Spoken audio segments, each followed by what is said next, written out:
Hello. তো পুরো week আমি কিছু সময় পাই না কিছু দেখার জন্য, কিছু করার জন্য।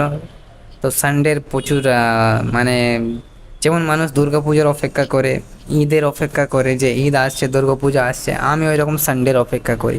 কারণ সানডে দিন একটু ইন্টারেস্টিং হ্যাপেনিং হয় কিছু জীবনে। হয়তো কোথায় ঘুরতে যাই বা কিছু দেখি, মুভি দেখি, কিছু ওয়েব সিরিজ দেখি। কখনো কখনো নিজের ভিডিওগুলোই দেখে নিই, আমাকে ভালো লাগে। তো কখনো কোনো ভিডিও বানিয়ে তো না। এই সানডেতে না আমি একটা মুভি দেখেছি, হেভি সুন্দর হিন্দি ছবি। মুভিটার নাম ছোটি সি বাত। না, ফিল্মের মধ্যে যে নায়কটা আছে না, মানে আমি ভাবছি আরে এ তো পুরো আমি, এই নায়কটা তো আমি, মানে নায়কটা পুরো আমার মতো না।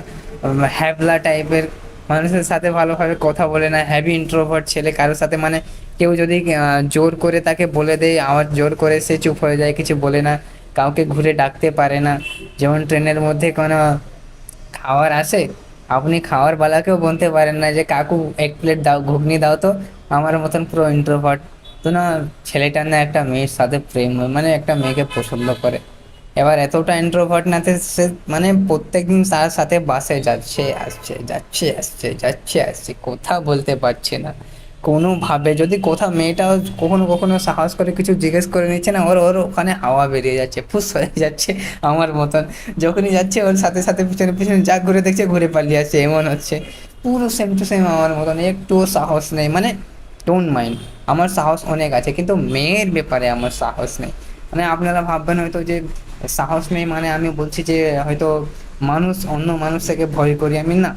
আমি মেয়ের ব্যাপারে সাহস নেই আমার। বাকি স্যার হাম তো কিসি সে নেই ডরতে, সমঝে। তো এই পুরো আমার মতন।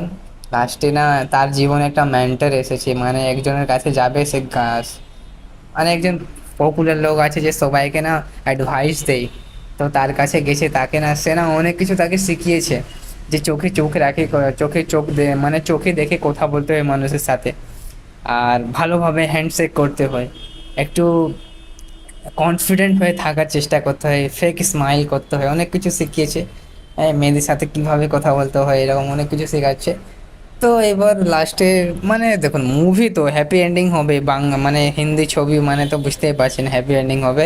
মেয়েটাকে বলতে পেরেছে লাস্টে পর্যন্ত, মানে মেয়েটাকে বলেনি কিন্তু মেয়েটা বুঝতে পেরে গেছে যে এর দ্বারাই হবে না কিছু। লাস্টে হ্যাপি এন্ডিং হয়েছে, কিন্তু স্যার মানে মুভিটা একটা মেসেজ দিয়েছে যে, মানে মোরাল অফ দ্য স্টোরি যেরকম থাকে, মোরাল অফ দ্য মুভি, যে আপনি যদি কাউকে প্রেম করছেন তাহলে নিজের না বুকের পাটাকে একটু সলিড করুন।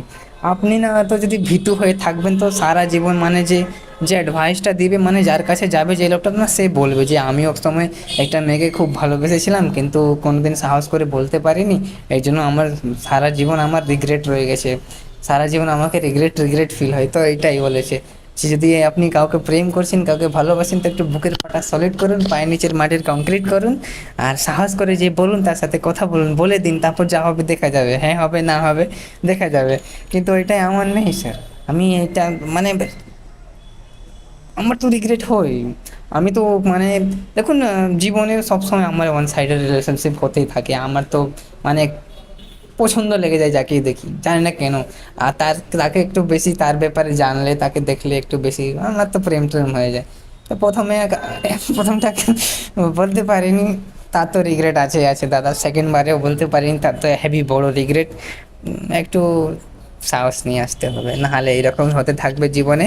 হ্যাঁ, তো সাহস নিয়ে আসতে হবে, একটু বুকের পাটা সলিড করতে হবে। বাকি बाय बाय, टेक केयर, खुदा हाफिज, लिव लाइफ लिव ड्रीम। हाँ भैया, किसी से तुम प्यार करो तो इजहार करो, समझे।